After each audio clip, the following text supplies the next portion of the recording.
Salut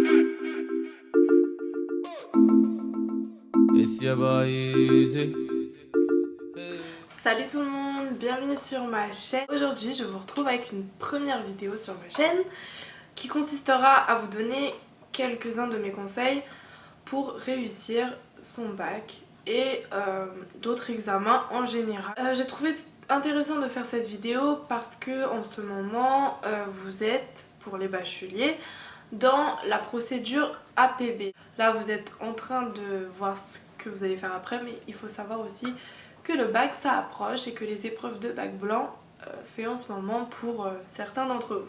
Alors déjà je vais vous expliquer un petit peu mon cas personnel pour que vous puissiez à peu près comprendre pourquoi je dis ces choses là et sur quoi je vais m'appuyer pour aussi vous donner mes conseils.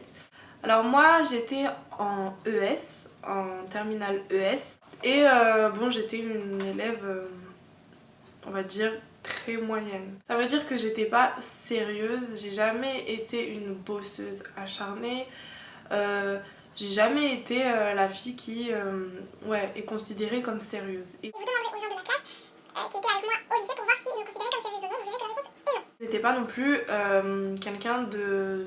Je m'en fous complètement de l'école et tout. J'ai essayé de faire un minimum en fait d'efforts pour réussir à avoir des notes convenables. J'étais dans un lycée assez strict au niveau des notes. Que je tournais toujours autour de 11 de moyenne, ce qui était déjà, je trouve, honorable. Pour moi, 11 de moyenne, c'était pas suffisant par rapport à ce que j'envisageais pour le post-bac justement. Je voulais vraiment faire une prépa ou des trucs comme ça. C'était très prisé, très compliqué, enfin bref, je voulais un truc hyper dur, la prépa.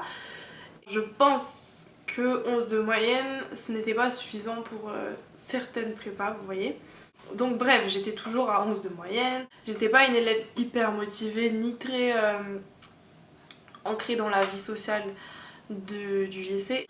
Si vous voulez, dans le post-bac, quand vous sortez du lycée, on prend en compte si vous avez été actif au sein de votre lycée, ça veut dire au sein des associations du lycée, si vous avez été délégué ou non, quelles actions vous avez menées pour votre classe, votre lycée, etc.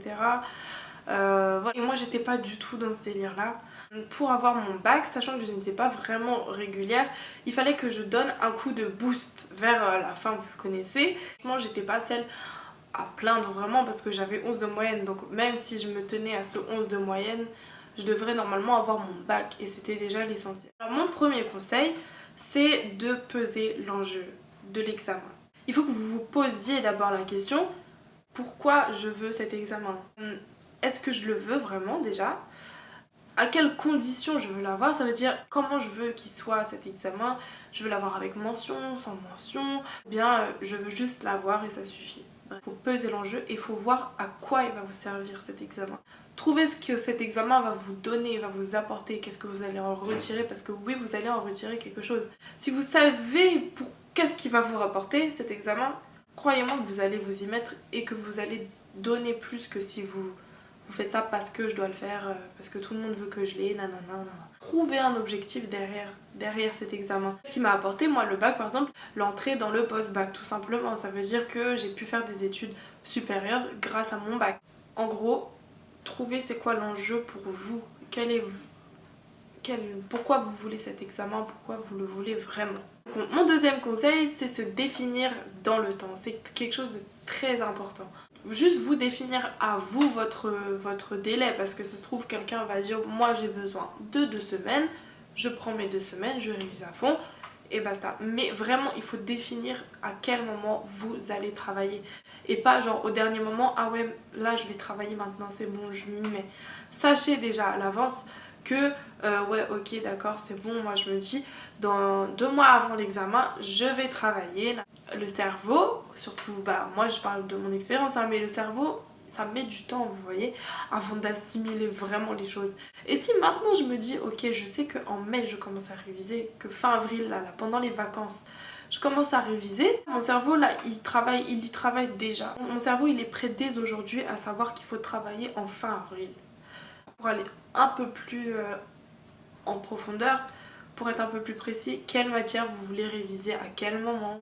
Mon troisième conseil, c'est rattraper au maximum vos lacunes dès maintenant. Vous savez que vous avez des lacunes. Si vous êtes une personne qui n'a pas d'excellentes notes, vous savez que vous avez des lacunes. Par exemple, moi j'étais très nulle en mathématiques, mais vraiment nulle. Les lacunes, en fait, vous ne pourrez pas les rattraper pendant vos révisions. C'est à partir de maintenant, essayez de voir vraiment ce que vous connaissez pas. Et quand vous voyez que vous connaissez pas, ça fait peur, hein. Mais ce que je vous conseille de faire, c'est vraiment forcez-vous. Et franchement, sur les trucs que vous connaissez pas, essayez de forcer un maximum. Et si vous n'arrivez pas toute seule, toujours pas en forçant à comprendre, essayez, je sais pas, de lire dans les bouquins et tout. Moi, franchement, les livres et tout, là, de bac, Anna bac et tout, ça m'a grave aidé. Ou sinon, demandez à vos amis, là, j'ai pas compris, tu peux m'expliquer. Ou demandez même aux profs, même si c'est un truc qui date du premier trimestre. N'ayez pas peur, franchement, ça vous évitera d'essayer de les comprendre quand vous aurez juste à réviser. Mon quatrième conseil, trouvez quels sont les moyens à mettre en œuvre pour atteindre votre objectif ou vos objectifs. Donc ça, c'est un peu un conseil plus général parce que ça peut recouvrir plein de choses dans votre vie. Il faut savoir déjà définir votre méthode de travail, le travail est le moyen d'arriver à l'objectif qui est l'examen. Il faut savoir quelles sont vos méthodes de travail. Ça veut dire, est-ce que vous travaillez plus en groupe ou est-ce que vous êtes mieux quand vous travaillez seul? Vous êtes mieux quand vous travaillez à tel endroit, donc à la bibliothèque, ou plutôt dans votre chambre, ou dans le salon, ou dehors. Est-ce que vous fichez vos cours? Est-ce que vous les enregistrez et puis ensuite vous les réécoutez? Est-ce que vous regardez des vidéos sur internet pour apprendre? Vous répétez votre leçon à haute voix jusqu'à la connaître par cœur? Tout ça, c'est vraiment des choses que vous devez savoir. Et ça, personne ne peut le faire pour vous. Donc, essayez vraiment de tester. Bon, là, il n'est pas trop tard, hein, pour tester si vous ne savez pas encore, mais testez-vous. Ça peut prendre plusieurs années, hein, mais franchement, testez-vous jusqu'à trouver votre méthode de travail. Et ça fait 3 ans que je suis dans le supérieur et que ma méthode de travail, j'ai l'impression que je viens de la découvrir. Qui veut dire que la méthode de travail n'est pas figée. Ça veut dire que j'en avais une il y a 2 ans qui n'est pas la même que j'ai aujourd'hui. Moi, je vais lire mon cours et tout 1 fois, 2 fois. Maintenant j'ai les cours sur ordi la plupart du temps. Et voilà, j'essaie déjà de comprendre et ça me rappelle un peu au moment même où j'étais dans le cours, je me rappelle qu'il avait dit ça à ce moment-là. Une fois que je les avais lus 1 ou 2 fois, que j'avais vraiment resitué le contexte, j'essaie de les ficher. Je fais souvent des cartes mentales quand la matière me le permet.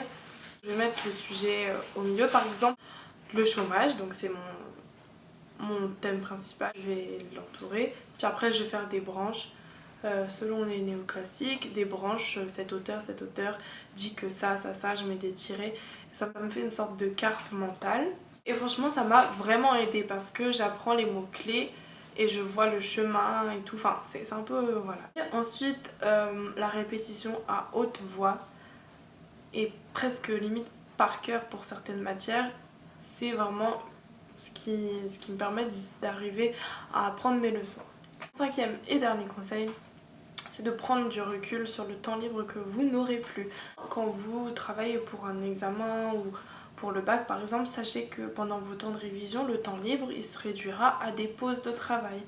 Après bien sûr rien ne vous empêche d'aller au ciné le week-end, ou je sais pas, faire ce que vous voulez, après c'est chacun fait comme il le sent, mais moi honnêtement je vous conseille vraiment de réduire le temps libre quand vous avez des périodes d'examen. Ça vous permettra de vous concentrer un peu plus sur votre travail. Le temps libre il peut être court mais agréable et chez vous et sans perdre trop de temps pour ensuite se remettre au travail. Donc voilà, j'espère que la vidéo vous a plu et j'espère qu'elle vous a surtout aidé. J'aimerais vous dire que il suffit de forcer.